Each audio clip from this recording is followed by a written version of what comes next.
Fala galera, tudo certo? Quem fala aqui é o Walter e hoje estamos para mais um vídeo aqui do nosso querido canal History World. E hoje nós vamos falar sobre a Revolução Russa de 1917. Mas para tudo isso a gente tem que falar o que rolou antes de 1917 para a gente entender o que vai acontecer. Então eu já vou começar aqui o roteiro. Há mais de 100 anos atrás aconteceu a revolução que mudaria não só a história da Rússia, mas sim de todo mundo. A Revolução Russa de 1917. Então, a Rússia era um grande império, velho. E era literalmente grande, com mais de 140 milhões de pessoas, de várias etnias diferentes. E tinha como seu imperador, Tsar, ou Czar, Nicolau II. Na época, a Rússia era uma monarquia absoluta. Apesar de muito grande, o Império Russo, comparado a outros países europeus, era muito pobre e ainda tinha vestígios de feudalismo na sociedade russa. Enquanto os familiares do rei eram ricos, tinham uma vida muito boa, as outras pessoas viviam de trabalho duro para se sustentarem, senão iriam morrer de fome. Além disso, a maior parte esmagadora da população russa não sabia nem ler e nem escrever. O período da Rússia de 1800, no final de 1800 para 1900, estava passando por um momento de industrialização. Com isso, várias pessoas e operários que estavam revoltados com o governo russo começaram a seguir a ideia de Karl Marx e Friedrich Engels, que era nada mais e nada menos do que fazer uma nação igualitária, ou seja, comunismo, né, pai? Com isso, em 1903, foi fundado o Partido Operário Social Democrata Russo. O partido foi declarado ilegal. Então, seu fundador, que é nada mais nada menos que Vladimir Lenin, guardem bem esse nome, foi para a Europa Ocidental para aprimorar suas ideias e conhecimento do marxismo. Suas ideias continuaram, então o seu partido foi dividido em dois. Os bolcheviques, que eram muito revolucionários e queriam uma revolução rápida, e os mencheviques, que queriam aprimorar o capitalismo para depois ir para o comunismo devagar. Em 1904 ocorre a Guerra Russo-Japonesa, que no fim foi declarado um tratado de paz, porém a Rússia saiu com uma derrota muito grande e foi muito prejudicada. Avançando o tempo, em 1905, várias pessoas foram no palácio do czar para fazer uma petição. Todas elas foram mortas pela guarda imperial. No fim, o czar criou o Duma, uma espécie de parlamento. Ou seja, a Rússia era uma monarquia parlamentarista.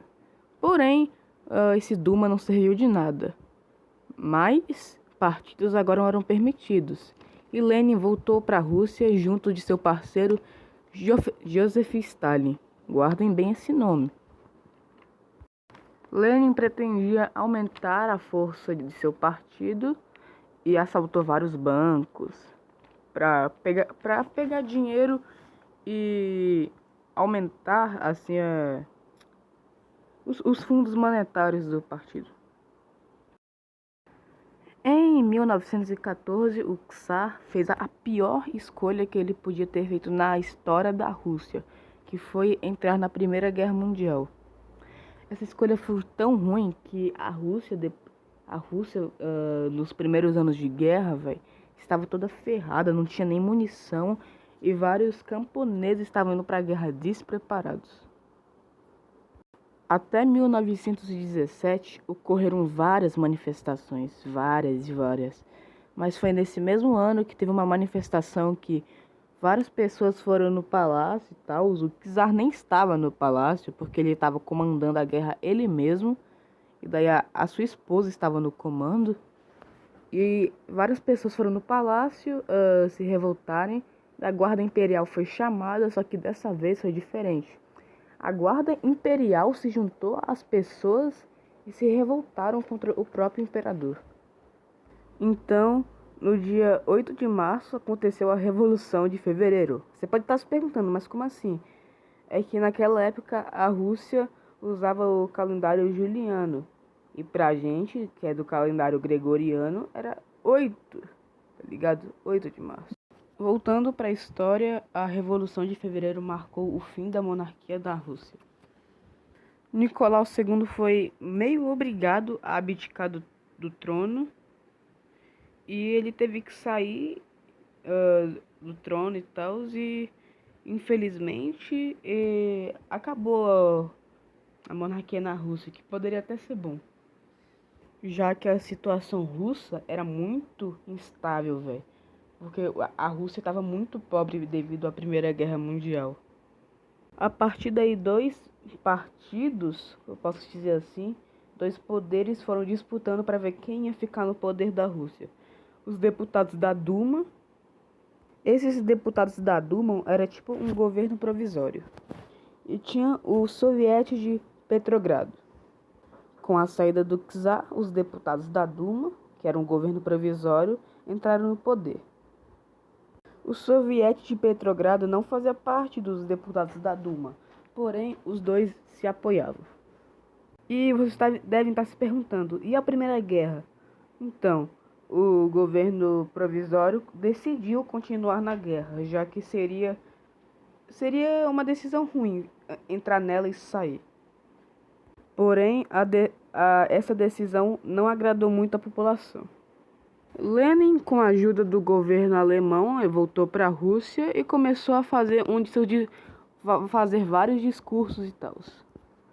Lenin prometia 3 coisas: paz, que era sair da Primeira Guerra; pão, que no caso era resolver a fome; e terra. Terra, no caso, seria a reforma agrária.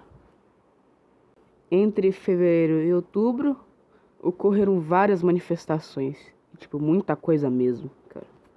Lenin teve que fugir de novo, dessa vez para Finlândia, e seu parceiro Trotsky foi preso.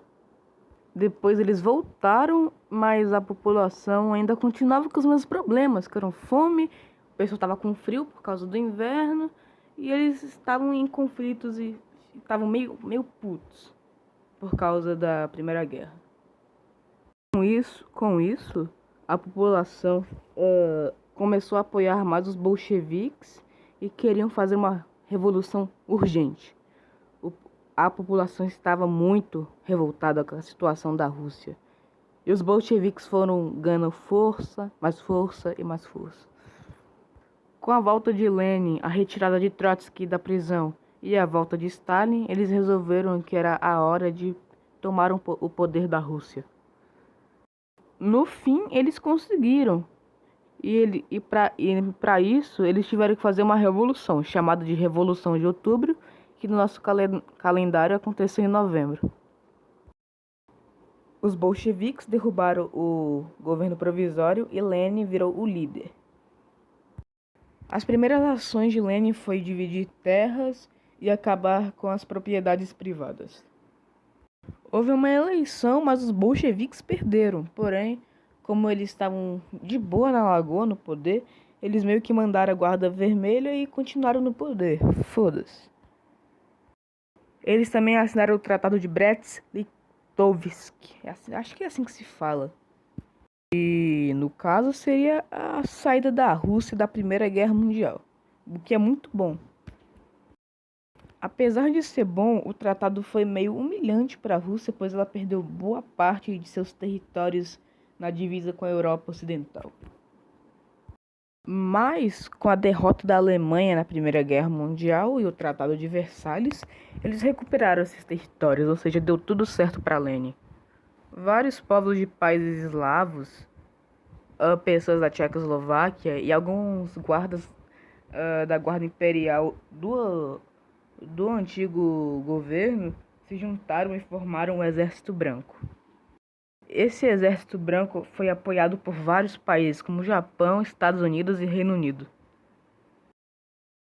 Do outro lado tinha o Exército Vermelho, que era comandado por Trotsky. E, com essas duas forças, ocorreu a Guerra Civil Russa. No meio disso tudo, a família de Czar, toda a família foi assassinada pelo Exército Vermelho. Durante a Primeira Guerra Mundial, 4 impérios caíram. Então, os bolcheviques viram que era a oportunidade perfeita para levar a revolução para os outros países da Europa. Com isso, para eles invadirem a Europa, eles tinham que passar pela Polônia, que lutou bravamente. Em meio a tudo isso, Lenin teve que recorrer ao capitalismo e para a Rússia não quebrar de vez, teve que fazer várias propriedades privadas e tal, para os bolcheviques não caírem do poder, né? Porque em meio a essa toda situação, eles estavam quase caindo. Em 1922, a União das Repúblicas Socialistas Soviéticas foi criada. Você já sabe, né? A poderosa União Soviética. No fim, vários países conseguiram sua independência, como países bálticos, Finlândia e alguns países do leste europeu, que estavam sendo meio que controlados pelos bolcheviques. Com tudo isso, os vencedores da Guerra Civil Russa foram o Exército Vermelho. Lenin estava muito doente e em 1924 ele faleceu. Então, a disputa era entre Trotsky e Stalin. E com isso, Stalin ganhou e virou o líder da União Soviética. Já Trotsky, revoltado com tudo isso, foi para o México e depois morreu. Com tudo isso, a Revolução Russa acaba e a Europa estava com medo do comunismo se espalhar. Mas é isso, galera. Espero que tenham gostado do vídeo. Foi um resumo muito grande da Revolução Russa. Um resumão. E adeus! Uou!